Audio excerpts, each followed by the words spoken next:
I'm Des Oliver, and I just wanted to tell you that we are currently in the final stages of preparation for the LSO Jerwood Composer Plus event on the 23rd of October at LSO St Luke's, entitled the Diasporic Quartets, which is a string quartet concert of new music by UK-based composers from the African and Caribbean diaspora, inspired by an online series that I made for the British Music Collection commissioned by Sound of Music.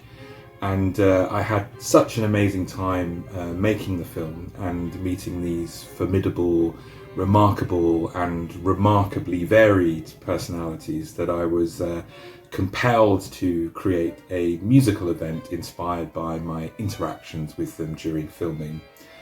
So the concert includes string quartets of 4 composers who featured in the series. There's Tunde Jegedi, Dominic Legendre, Philip Herbert and Daniel Cadane, alongside a new piece that I've created especially for this event called the Diasporic Quartets. And I'm sure that it will be something really special, so come join us, and I look forward to seeing you there.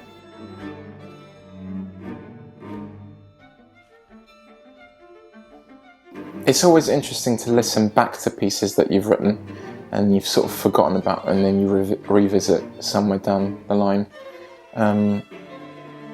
But it's almost in the sense that you invest so much time in creating this one work or piece or whatever it may be, that it sort of stays in your memory forever.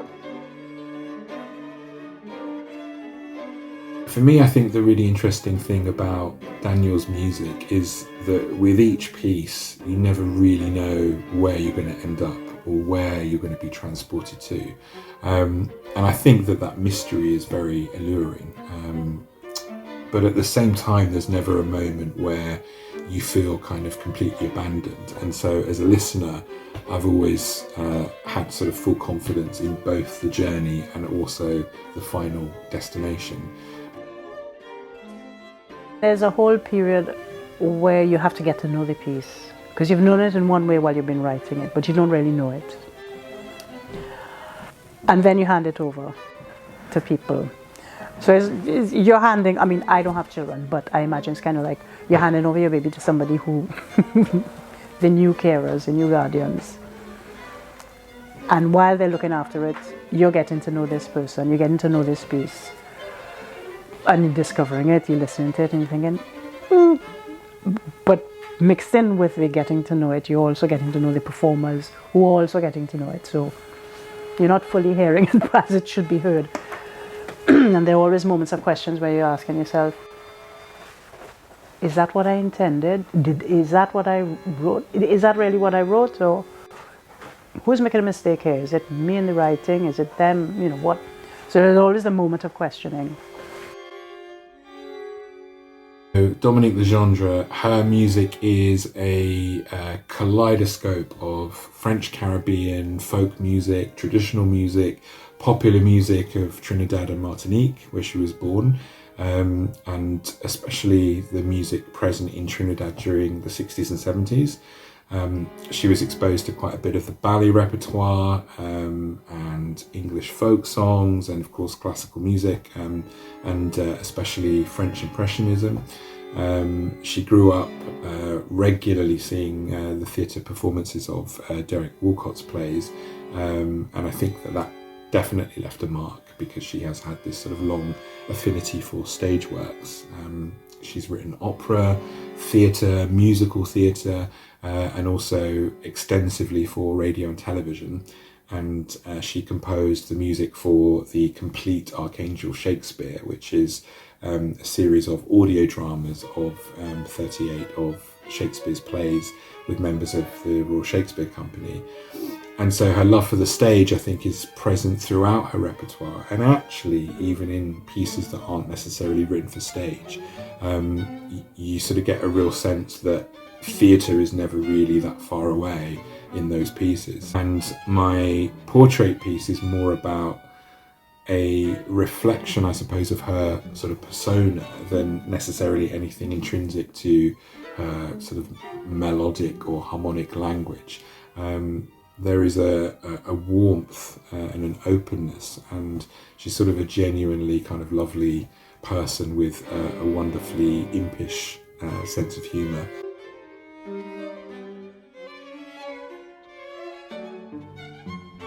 I'm Philip Herbert, the composer of the piece In Contemplation. I was one of several composers who was interviewed by Dr. Des Oliver, looking at the way in which I write music and my thoughts on music in general as part of a group of composers who are British born of the African diaspora in classical music. It's out of this conversation that the commission for this piece came. In Contemplation was written in 2020 at a point in time where I had tough decisions to make, at a point where there were constant interruptions. I hope you get to hear this piece and to enjoy this concert.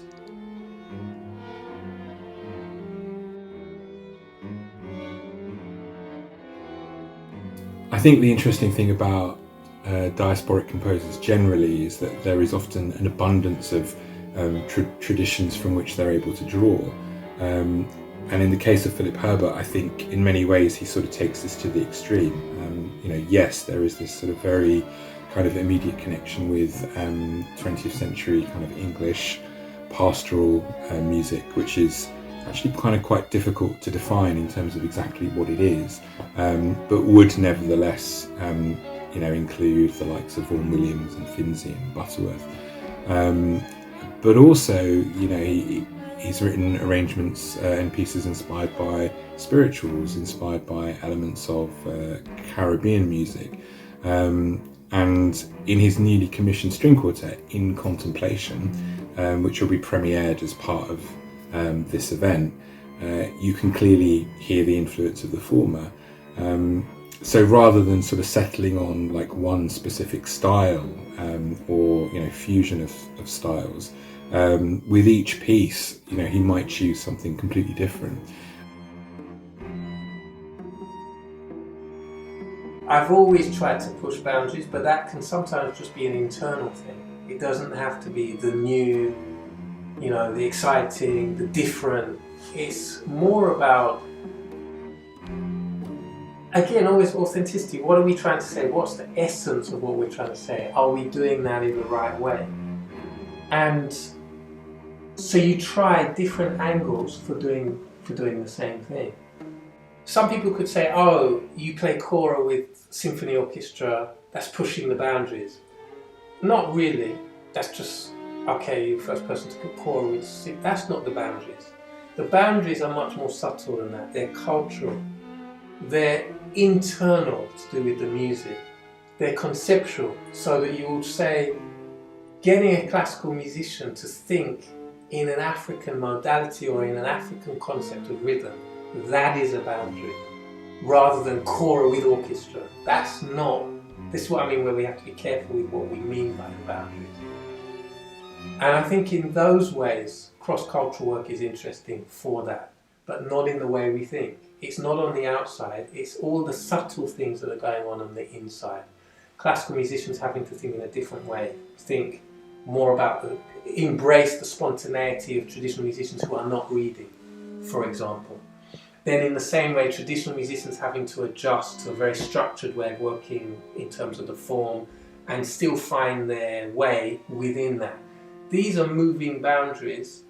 You may not see them obviously, but those are the things of interest.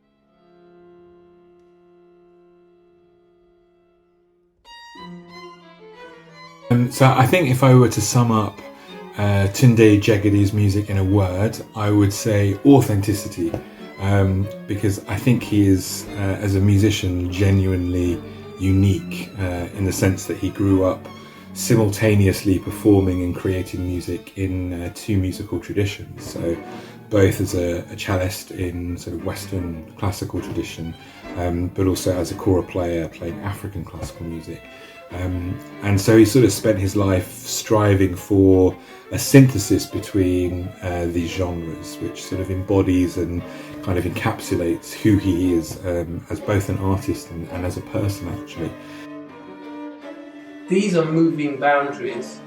You may not see them obviously, but those are the things of interest, because that's where the musicians are growing. That's where the artists are growing, and that's where it's interesting. And I think composers through history have done that. They're responding to the challenges of their time, but then they're doing that in a timeless manner. And that's what we try to do. And that's why I have issues. If it's just doing this, it's not timeless. It's just of our moment. Whereas the harder thing is to do that within the sweep of history.